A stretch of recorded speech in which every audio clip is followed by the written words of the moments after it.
जयमूल निवासी साथियों, आज हमने बुद्धिस्ट इंटरनेशनल नेटवर्क और राष्ट्रीय पिछड़ा वर्ग मोर्चा का गुजरात के अरवली जिला अधिकारी महोदय जी को ये ज्ञापन पत्र दिया। इस ज्ञापन पत्र के अंदर क्या लिखा हुआ है मैं पढ़कर सुनाता हूँ। जिला अधिकारी महोदय, महामहिम राष्ट्रपति महोदय, राष्ट्रपति भवन नई दिल्ली। विषय: विद्यमान सरकार द्वारा जनता के मौलिक अधिकारों पर पाबंदी लगाने के विरोध में और भारत की मूल संस्कृति एवं सभ्यता को आरएसएस भाजपा द्वारा कब्जा करने एवं नष्ट करने के विरोध में देशव्यापी चरणबद्ध आंदोलन। बुद्धिस्ट इंटरनेशनल नेटवर्क एवं राष्ट्रीय पिछड़ा वर्ग मोर्चा द्वारा घोषित चरणबद्ध आंदोलन के मुद्दे: प्रथम चरण 8 अगस्त 2023 को जिला अधिकारी कार्यालय पर भारत के सभी जिलों में ज्ञापन आंदोलन। दूसरा चरण 15 अगस्त 2023 सभी जिलों में धरना प्रदर्शन। तीसरा चरण 22 अगस्त 2023 को सभी जिला मुख्यालयों पर रैली प्रदर्शन आंदोलन। चौथा चरण 9 सितंबर 2023 को भारत बंद किया जाएगा। पांचवा चरण 24 सितंबर 2023 को बनारस के जिला अधिकारी कार्यालय पर 1 लाख लोगों का मोर्चा। छठा चरण 27 सितंबर 2023 को मथुरा के जिला अधिकारी कार्यालय पर 1 लाख लोगों का मोर्चा। सातवां चरण 26 नवंबर 2023 को बोधगया में राष्ट्रीय स्तर की विशाल महारैली। महामहिम, उपरोक्त विषय के संदर्भ में चरणबद्ध आंदोलन करके हम आपसे निम्नलिखित मांग करते हैं। मांग नंबर 1, डीएनए के अनुसार ब्राह्मण विदेशी हैं, इसलिए भारत के किसी भी भूभाग पर विदेशी ब्राह्मणों का कब्जा कैसे जायज़ हो सकता है। उथा यूनिवर्सिटी के डॉक्टर माइकल बाम साहब के डीएनए रिपोर्ट के आधार पर ब्राह्मण विदेशी सिद्ध हो चुके हैं। उस डीएनए रिपोर्ट का शीर्षक यह था, genetic evidence on the origins of Indian caste population. इसके आधार पर ब्राह्मण केवल विदेशी सिद्ध नहीं हुए तो ब्राह्मण ने वर्ण व्यवस्था तथा जाति व्यवस्था क्यों बनाई, यह बात भी सिद्ध हुई। भारत के मूल निवासी लोगों को 6247 जातियों में बांटे गए हैं, उनका डीएनए समान मिला और मुस्लिम, बौद्ध, सिख, जैन, लिंगायत इनका डीएनए भी भारतीय मिला। इस डीएनए रिपोर्ट में और एक आश्चर्यजनक जानकारी सामने आई कि ब्राह्मण पुरुषों का ब्राह्मण महिलाओं के साथ डीएनए नहीं मिला। 4000 वर्ष पहले केवल मात्र विदेशी ब्राह्मण पुरुष ही भारत में आए थे, वो साथ में महिला लेकर नहीं आए थे। इसलिए उन्होंने अपने बच्चे पैदा करने के लिए यहाँ की महिलाओं का इस्तेमाल किया। महिलाओं में माइटोकॉन्ड्रियल डीएनए होता है जो कभी नहीं बदलता। ब्राह्मण पुरुष विदेशी है और उनकी मातृभूमि काले समुद्र के पास वेस्ट यूरेशिया है। इसके अलावा कई सारे डीएनए रिपोर्ट प्रसिद्ध हुए जिसके ब्राह्मण विदेशी, यह बात सब प्रमाण सिद्ध हुई। कोलिन बारस ने सन 2019 में ब्राह्मण लोग इतिहास के बेहद जालिम बहरम लोग हैं और इनके प्राचीन डीएनए अनुसंधान से यह बात उजागर हुई, यह बताया है। सन 2019 में राखीगढ़ी डीएनए अनुसंधान से भी ब्राह्मण विदेशी सिद्ध हुए हैं। राखीगढ़ी यह सिंधु सभ्यता की शाखा है जो हरियाणा में पाई गई है, जिसका कार्यकाल 5000 वर्ष पुराना है और उसके अंदर ढेर सारे कंकाल मिले हैं। उसमें से एक कंकाल का डीएनए प्राप्त हुआ जो 4700 साल पुराना है। राखीगढ़ी डीएनए रिपोर्ट के साथ ही एक और वैश्विक डीएनए रिपोर्ट 117 वैज्ञानिकों द्वारा प्रकाशित किया गया, जिसके शीर्षक दक्षिणी और मध्य एशिया की आनुवंशिक संरचना यह था। उस रिपोर्ट ने यह सिद्ध किया कि ब्राह्मण 4000 वर्ष पहले भारत में आए। राखीगढ़ी कंकाल का डीएनए इससे पुराना है, इसलिए राखीगढ़ी डीएनए में ब्राह्मणों का डीएनए मिलने का सवाल ही नहीं। ब्राह्मणों की डीएनए ग्रुप का नाम R1A1 है और भारत के तमाम मूल निवासी बहुजनों के डीएनए ग्रुप का नाम L3MN यह है। ब्राह्मणों के भाई बंधु खासकर वेस्ट यूरेशिया में रहते हैं, जिन्हें स्टेपी पेस्टोरिलिस्ट यामिया कहते हैं। इसका अर्थ जंगली, असभ्य, अविकसित जमात होता है। जिनका डीएनए भारतीय नहीं है, विदेशी हैं, वो भारत के किसी भी भूभाग पर नाजायज कब्जा कैसे कर सकते हैं, यह महत्वपूर्ण सवाल है। मांग नंबर 2, काशी मथुरा यह बौद्ध स्थल है। दिनांक 9 जुलाई 2023 को बनारस और 19 जुलाई 2023 को मथुरा में बुद्धिस्ट इंटरनेशनल नेटवर्क एवं राष्ट्रीय पिछड़ा वर्ग मोर्चा का कार्यक्रम निर्धारित था, लेकिन दोनों कार्यक्रमों पर आरएसएस बीजेपी की सरकार ने रोक लगाई। बनारस की जनसभा के लिए प्रशासन द्वारा अनुमति मिली थी और 9 जुलाई 2023 को रात 1 बजे को शांति मैरिज लॉन, आशापुर, सारनाथ, वाराणसी के मालिक को वरुणा जोन कमिश्नरेट पुलिस उपायुक्त के द्वारा परमिशन निरस्त का लेटर थमा दिया जाता है, जबकि आयोजक की इसकी कोई भी सूचना नहीं दी जाती। इस तरह उत्तर प्रदेश की योगी सरकार और केंद्र में बैठी मोदी सरकार जनता के आर्टिकल 19 संविधान में निहित मौलिक अधिकार पर पाबंदी लगा रहे हैं। आरएसएस बीजेपी एक तरफ हिंदुत्व का प्रचार करके हिंदू मुसलमान का प्रोपोगंडा करके अल्पसंख्यक विदेशी ब्राह्मणों का कब्जा कर रहे हैं। काशी मथुरा का विवाद इसी तरह खड़ा करके मूल बौद्धों की विरासत पर वे नाजायज तरीके से कब्जा करना चाहते हैं। ज्ञानव्यापी मस्जिद के नीचे सम्राट अशोक द्वारा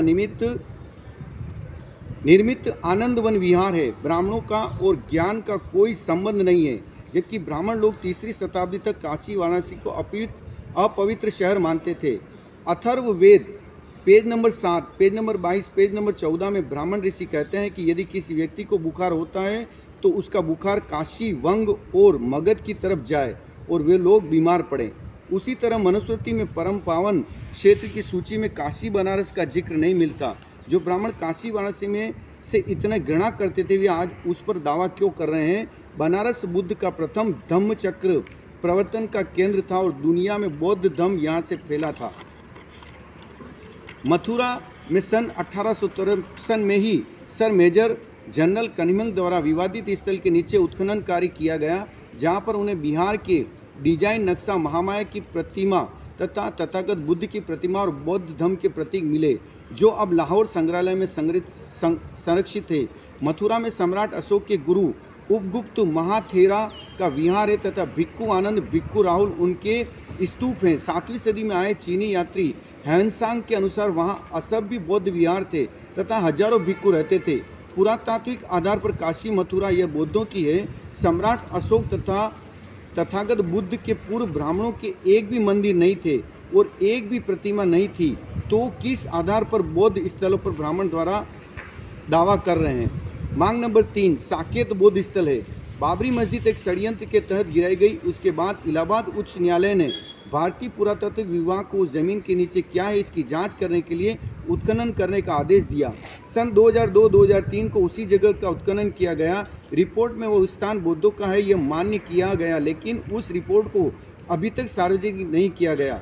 सर्वोच्च न्यायालय के जजमेंट में भी यह बात स्वीकार की गई कि मुस्लिम पार्टी के वकील ने यह मान्य किया था कि उस जमीन के नीचे बौद्ध स्तूप है, लेकिन कोर्ट ने उस मुद्दे पर चर्चा नहीं होने दी।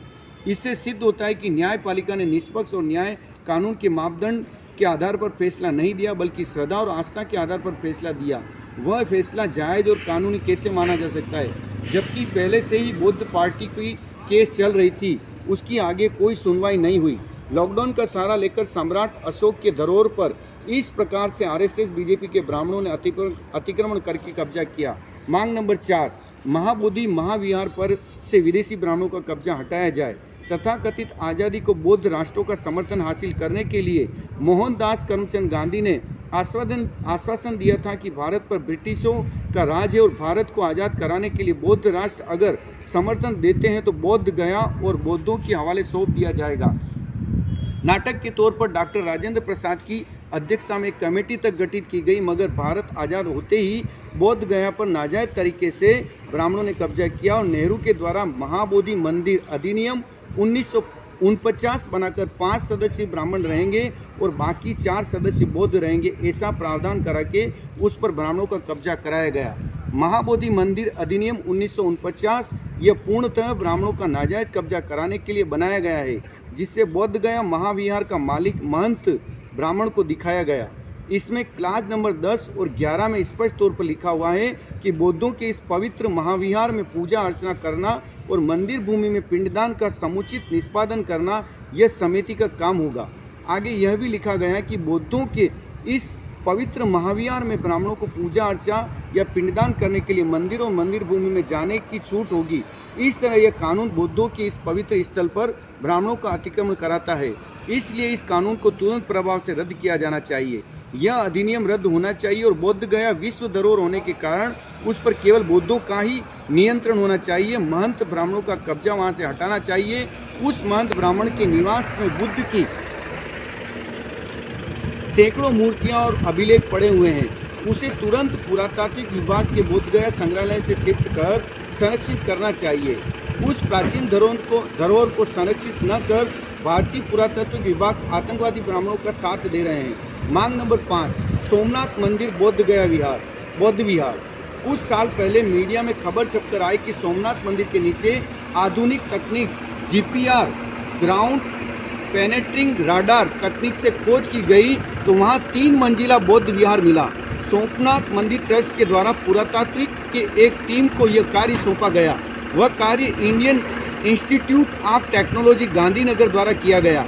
आश्चर्य की बात यह है कि सोमनाथ मंदिर ट्रस्ट के अध्यक्ष नरेंद्र मोदी हैं और देश के प्रधानमंत्री भी नरेंद्र मोदी हैं।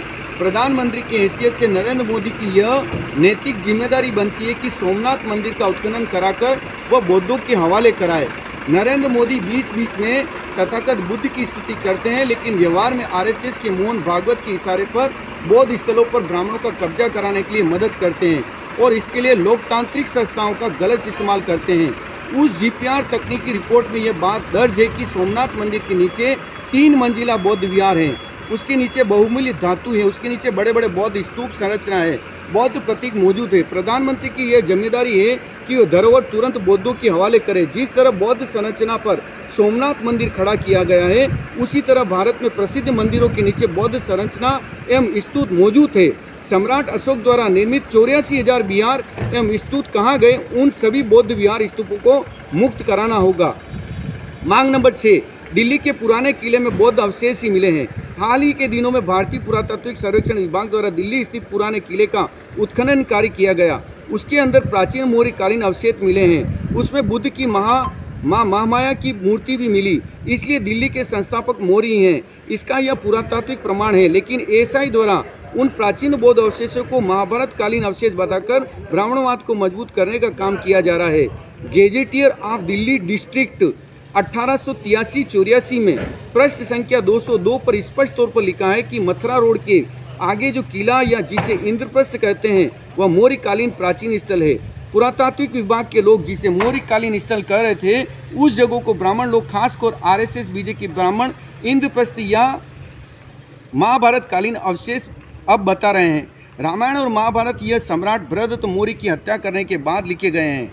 ब्रिटिश भारत में आने तक उस समय पर संस्कार कराया। सम्राट अशोक और बुद्ध को दबाने के लिए RSS BJP के लोग रामायण महाभारत को अति प्राचीन दिखाने का प्रयास कर रहे हैं और इस षड्यंत्र को मान्यता मिले, इसके लिए भारतीय पुरातात्विक सर्वेक्षण विभाग का गलत इस्तेमाल कर रहे हैं। बुद्धिस्ट इंटरनेशनल नेटवर्क एवं राष्ट्रीय पिछड़ा वर्ग मोर्चा द्वारा 7 चरणों में यह चरणबद्ध आंदोलन चलाया जा रहा है। इसकी गंभीरता को ध्यान में रखकर संविधान द्वारा आपको राष्ट्रपति के तौर पर विशेष अधिकार दिए गए हैं।